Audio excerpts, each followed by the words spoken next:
Hello my dear students, मेरे प्यारे बच्चों, welcome to my channel free academy पढ़ाई ओनली। प्यारे बच्चों, आज का जो वीडियो है बेटा हमारा, ये class 8th common annual exam school examination 2024-25 का इवनिंग शिफ्ट का पेपर है साइंस का, जो 4 मार्च को बेटा आपका हुआ था। उससे पहले बेटा मैंने जो मॉर्निंग शिफ्ट के जो बच्चों का जो पेपर था वो मैंने आपको उसका सॉल्यूशन भेजा था। प्रीवियस ईयर्स का जो सैम्पल पेपर था बेटा उसको भेजा था। तो मुझे उम्मीद है कि आपने जब उनको पढ़ा होगा, अगर उन वीडियोस को आपने देखे होंगे तो आपके लिए ये एग्ज़ाम बहुत ही आसान रहा होगा, क्योंकि कई सारे क्वेश्चंस ऐसे हैं बेटा जो एज इट इज़ उन एग्ज़ाम्स में से आए हुए हैं। तो इसलिए जिन बच्चों ने उन पेपर्स को, उन वीडियोज़ को देखा होगा, पढ़ा होगा, उन टॉपिक्स को रिवाइज किया होगा, उनका एग्ज़ाम डेफिनेटली अच्छा गया होगा। आज जो है बेटा हम लोग इवनिंग शिफ्ट का, यानी आप लोगों का जो पेपर है साइंस का, उसके सॉल्यूशंस पे बात करेंगे। हिंदी मीडियम इंग्लिश मीडियम दोनों ही रहेंगे बेटा। तो ये सभी बच्चों के लिए बहुत ही ज़्यादा हेल्पफुल है, चाहे वो हिंदी मीडियम का बच्चा हो चाहे वो इंग्लिश मीडियम का बच्चा हो। तो चलिए बेटा स्टार्ट करते हैं इसको हम लोग। देखिए बेटा, सबसे पहले हमारा क्वेश्चन है, प्राकृतिक गैस समाप्त होने वाला एक प्राकृतिक संसाधन है, सत्य है या असत्य? तो बेटा ये सत्य है। डैश जल लवणों से मुक्त होने के कारण विद्युत कुचालक होता है। तो बेटा जो बिल्कुल जो शुद्ध जल होता है, जो शुद्ध जल होता है बेटा, वो लवणों से मुक्त होने के कारण विद्युत का कुचालक होता है। बल की डैश इसके परिमाण से मापी जाती है। तो बल की डैश बेटा इसके परिमाण से मापी जाती है। तो यानी क्या माना जाता है बेटा बल का? तो बल की शक्ति, बल की बेटा जो शक्ति होती है उसके परिमाण से मापी जाती है। अगला है बेटा कि विद्युत धारा के बहुत दुर्बल होने पर भी चुंबकीय सुई में विक्षेप देखा जा सकता है। तो विद्युत धारा अगर कमजोर भी होगा बेटा, बहुत कमजोर होगा, तो चुंबकीय सुई में विक्षेप देखा जा सकता है। सत्य है या असत्य? ये बेटा बिल्कुल सत्य है। उसके बाद बेटा अगला क्वेश्चन है, अक्टूबर से मार्च तक उगाई जाने वाले किन्हीं दो फसलों के नाम आपको बताने हैं। तो बेटा सबसे आसान है बेटा गेहूं और चना। इसके अलावा बेटा आप चाहे तो और भी लिख सकते थे, सरसों लिख सकते थे, तिल लिख सकते थे, है ना। उसके बाद बेटा हमारा नेक्स्ट क्वेश्चन है, कॉपर सल्फेट विलयन में विद्युत धारा प्रवाहित होने पर यह डैश तथा डैश में वियोजित हो जाता है। वियोजित मतलब टूटना। तो बेटा किस में टूट जाता है ये? कॉपर में और सल्फेट में। कॉपर में और सल्फेट में बेटा ये टूट जाता है। सिंचाई के दो आधुनिक विधियों के नाम लिखिए। तो इसमें बेटा आप जो है छिड़काव विधि और जो है ड्रिप सिस्टम जो है, ये दो विधि के नाम आप लिख सकते थे। ढेकली बेटा क्या होती है? ये एक परंपरागत तरीका है सिंचाई का। किसी ऐसे विलयन का नाम लिखिए जिसमें विद्युत धारा प्रवाहित हो सकती है। तो बेटा आप कोई सा भी एसिड का, कोई सा भी अम्ल का, कोई सा भी क्षार का, नींबू का रस, नमक का जो है विलयन, कुछ भी आप इसमें लिख सकते थे। दाब इक्वल टू ए अपॉन में क्षेत्रफल। तो ऊपर बेटा क्या आता है? फोर्स आता है, जिसको हम लोग हिंदी में बल कहते हैं। चुंबक द्वारा लगाया गया बल संपर्क बल का एक उदाहरण है। तो बेटा चुंबक में के बारे में कह रहा है, ये संपर्क बल है। तो ये बेटा क्या है? असत्य है। अंग्रेजी वर्ग बी का पार्श्व परिवर्तन लिखिए। यानी कि अगर आप बेटा बी के सामने अगर आप ऐसे करके अगर आप मिरर रख देंगे, शीशा रख देंगे, तो इसका ये इस तरीके से आपको दिखेगा। द्रव वर्तन की दीवारों पर दाब डालते हैं। बिल्कुल ठीक है बेटा, ये सत्य है। उसके बाद अगला बेटा आते हैं इंग्लिश मीडियम पे। Natural gas is an exhaustible natural resource. ये ट्रू है। Dash water is free of. तो बेटा इसमें क्या आ जाएगा? आपका डिस्टिल्ड आ जाएगा बेटा। अगर किसी बच्चे ने बिल्कुल प्योर लिख दिया है तो भी मार्क्स मिल जाएंगे। The dash of a force is usually expressed by its magnitude. तो बेटा यहाँ पर आ जाएगा आपका मैग्नीट्यूड। क्या आ जाएगा बेटा? मैग्नीट्यूड आ जाएगा यहाँ पर। अगर मैग्नीट्यूड यहाँ पे बेटा आ जाएगा आपका स्ट्रेंथ। ये मैग्नीट्यूड से तो बेटा मेजर कर रहे हैं, तो यहाँ पर आ जाएगा बेटा स्ट्रेंथ। STRENGTH। उसके बाद बेटा even if the small current the deflection of magnetic needle can be seen, तो बेटा ये ट्रू है। Right the names of any two crops which are sown in from October to March, तो बेटा ये आपका हो जाएगा वीट। देखो बेटा रबी और खरीफ मैंने कहा था 100% आएगा। आप ग्राम लिख सकते हो बेटा। On the passing of current through the copper sulphate solution, copper sulphate को ब्रेक डाउन करोगे, डिसोसिएट करोगे तो क्या बनेगा बेटा, एक तो कॉपर अलग हो जाएगा बेटा और उसके बाद आपका सल्फेट हो जाएगा। उसके बाद नेक्स्ट क्वेश्चन है right the names of any to modern methods of irrigation, तो बेटा एक तो आप लिख देना ड्रिप सिस्टम और दूसरा लिख देना बेटा इरिगेशन, सॉरी ड्रिप सिस्टम और उसके बाद बेटा स्प्रिंकलर सिस्टम। उसके बाद ढेकली क्या है, व्हाट इज ढेकली, इसमें आप लिख देते हैं बेटा traditional way of irrigation. Right the names of solution which electricity can be conducted, तो कोई सा भी बेटा आप एसिड सॉल्यूशन लिख सकते थे, कोई सा भी बेस का सॉल्यूशन लिख सकते थे, कोई सा भी बेटा सॉल्ट का सॉल्यूशन लिख सकते थे। प्रेशर इक्वल टू क्या होता है बेटा, फोर्स अपॉन में एरिया होता है, तो जहां पे ए है वहां पे फोर्स आ जाता है।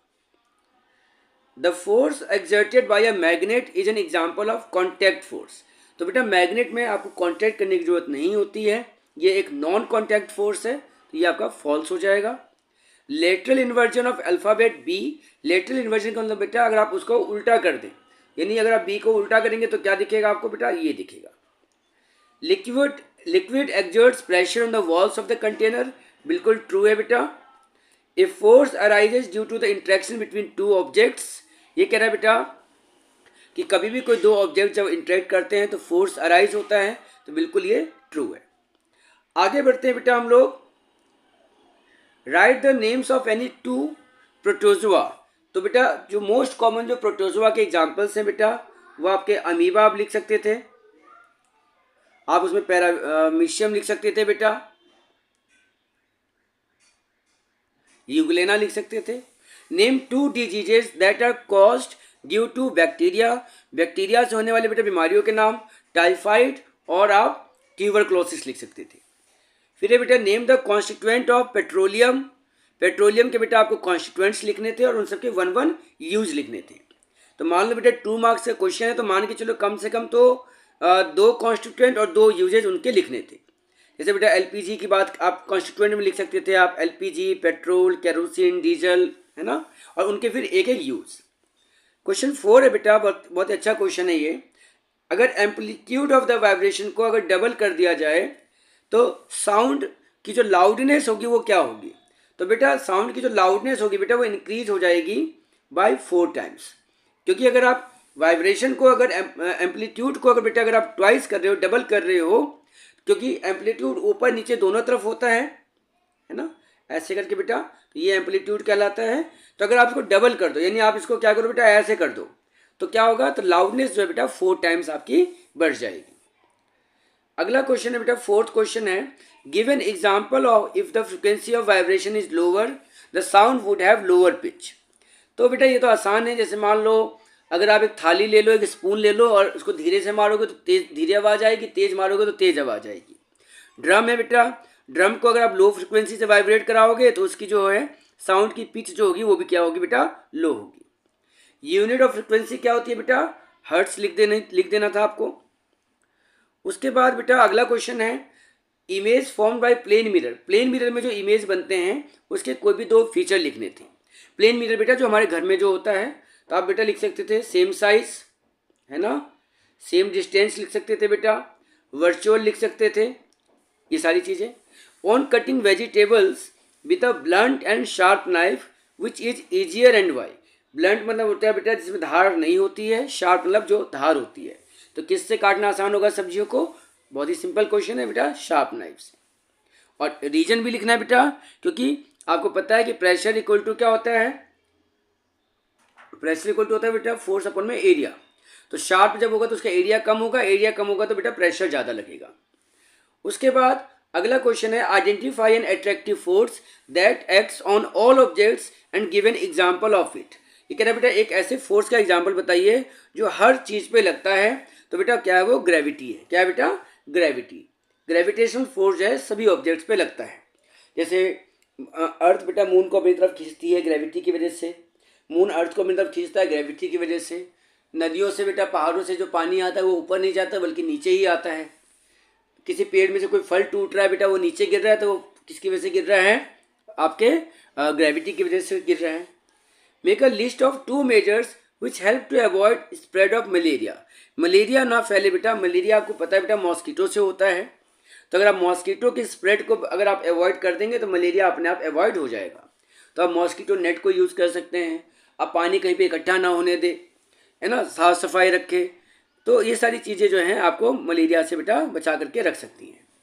पेट्रोकेमिकल्स क्या होता है बेटा? पेट्रोलियम से ऑब्टेंड होने वाले जो भी प्रोडक्ट्स होते हैं उनको हम लोग पेट्रोकेमिकल्स कहते हैं। अगर बेटा आप इसके यूजेस की बात करें तो बेटा जैसे जो भी केमिकल्स होते हैं, बहुत सारे प्लास्टिक्स होते हैं, फाइबर्स होते हैं, पॉलीथीन्स होते हैं, ये सब के सब बेटा पेट्रोकेमिकल से बनाए जाते हैं। राइट यानी 3 uses of natural gas. Natural gas के बेटा 3 यूजेज लिखने थे। तो बेटा नेचुरल गैस सबसे पहली बात तो एक फ्यूल होता है ना, जो सीएनजी वगैरह में यूज़ किया जाता है। इसके अलावा बेटा जो है इसको हम पावर जनरेशन में यूज़ कर सकते हैं। तो इस तरीके से आप इसके बहुत सारे यूजेज आप लिख सकते थे।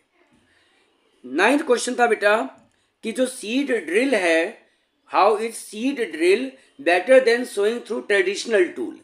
ट्रेडिशनल टूल की बजाय अगर हम सीड ड्रिल का यूज़ करें बीज को लगाने में, बीज को बोने में, तो कैसे हेल्पफुल है? तो बेटा ये क्या करता है, जो सीड ड्रिल है वो आपके सॉइल को तैयार भी करता है, प्लॉगिंग भी करता है, सोइंग भी करता है। उसके अलावा बेटा ये मैन्योर फर्टिलाइजर्स वगैरह भी हम डाल सकते हैं, इरिगेशन भी। तो ये सारी चीज़ें जो हैं बेटा जिसकी वजह से seed drill is better than the traditional tool. Seed drill बेटा क्या करता है, यूनिफॉर्म रखता है, जो आपके जो सीड्स जो होते हैं उनके बीच का जो डिस्टेंस होता है उसको भी यूनिफॉर्म रखता है, फास्ट प्रोसेस होता है, कुछ भी ले सकते हैं आप। Chromium deposited over the cheaper metals, reasons बताना है आपको। तो बेटा चीप जो क्या नाम है आपका, ये है क्या कहते हैं, जो क्या कहते हैं बेटा क्रोमियम है। तो क्रोमियम बेटा क्या होता है, तो शाइनी अपीयरेंस होता है, जिसकी वजह से बेटा क्रोजन वगैरह से रोकता है, उसको लाइफ उसकी बढ़ जाती है।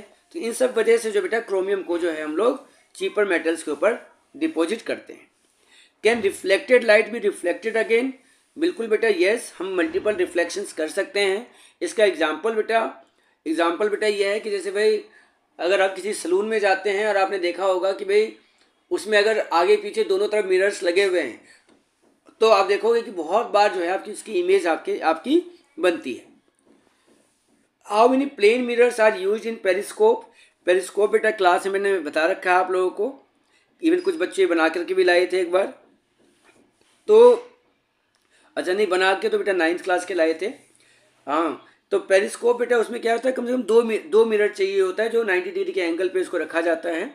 ठीक है, तो उसको बेटा हम लोग क्या बोलते हैं, जो है पेरिस्कोप बोलते हैं। पेरिस्कोप का बेटा एक एप्लीकेशन बताइए। तो जो बेटा सबमरीन्स होते हैं, जो टैंक्स होते हैं, तो उसमें जो है पेरिस्कोप का यूज़ किया जाता है। क्वेश्चन नंबर 13 की बात करें बेटा, तो विविपेरस पढ़ा होगा बेटा आपने, विविपेरस, ओविपेरस। तो ओविपेरस जो होते हैं बेटा, है ना, तो इसमें बेटा जो इन सब के बारे में बताना है। तो स्टार्टिंग से देखते हैं बेटा, विविपेरस क्या करते हैं, give birth to young ones. Metamorphosis होता है बेटा, transformation of larva into adult. Asexual reproduction में बेटा जिसमें क्या होता है कि सिंगल पेरेंट की रिक्वायरमेंट होती है। फर्टिलाइजेशन बेटा, fusion of ovum and sperm. Oviparous lay eggs, foetus, all body parts are identifiable. 13th question है बेटा, टू एंड फ्रो। ये बेटा आपका एक पैराग्राफ बेस्ड क्वेश्चन है, ये पैराग्राफ है, उसके बाद आपके जो है बेटा एक क्वेश्चन है। Sound travel through, sound can not travel through, तो बेटा इसका क्या आंसर हो जाएगा आपका, vacuum. The loudness of sound of a normal conversation जो है बेटा 60 डेसिबल होना चाहिए। For human ear the range of Audible frequency रफली फ्रॉम 20 हर्ट्स टू 20,000 हर्ट्स। कह रहा बेटा human sound is produced by the vibration of vocal chords. बेटा जब वाइब्रेट होते हैं तो आवाज आती है। फिर से बेटा एक पैराग्राफ है, उसके बेसिस पे क्वेश्चन है। Dash is an insectivorous plant, तो पिक्चर हो जाएगा बेटा। Dash is the ultimate source of energy for all living organisms, sun आ जाएगा बेटा। Dash helps to capture the energy of sunlight, तो बेटा सनलाइट को कैप्चर करने में कौन हेल्प करता है? Chlorophyll.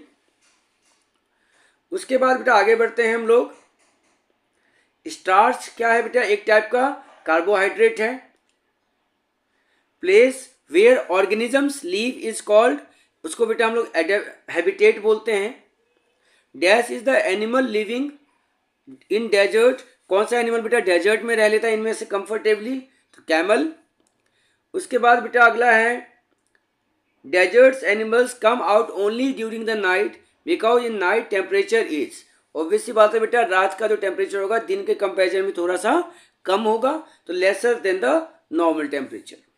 Thick waxy layer in desert plants help to retain, plants के ऊपर जो बेटा एक वैक्सी लेयर जो होती है खास करके डेजर्ट्स वाले जो प्लांट्स जैसे कैक्टस वगैरह, तो उनका क्या पर्पज होता है? तो वाटर को रिटेन करना। तो इस तरीके से बेटा आपका पूरा क्वेश्चन पेपर मैंने आपके साथ डिस्कस करा। अगर आप इस में कोई डाउट है तो आप बेटा कमेंट करेंगे। अगर आपको लगता है कि नहीं सर ये आंसर नहीं होना चाहिए तो उसको मैं करेक्शन करूँगा, अगर कोई गलती से कुछ गलत बोला होगा तो। इसके अलावा बेटा अगर आप इस चैनल पर नए हैं, पहली बार आप देख रहे हैं बेटा, तो प्लीज़ इसको सब्सक्राइब करें, अपने दोस्तों के साथ शेयर भी करें, और अगर अच्छा लगे बेटा तो लाइक और कमेंट जरूर करें। थैंक यू वेरी मच बेटा। कीप रीडिंग, कीप स्टडिंग, और अच्छा परफॉर्म करें बेटा। अपने लाइफ के गोल्स बनाएं कि आपको जीवन में क्या करना है, और उसमें कभी भी आपको लगे कि भाई अगर किसी तरह की गाइडेंस की रिक्वायरमेंट है तो आप मुझसे बात करें। Thank you very much. जय हिंद, जय भारत।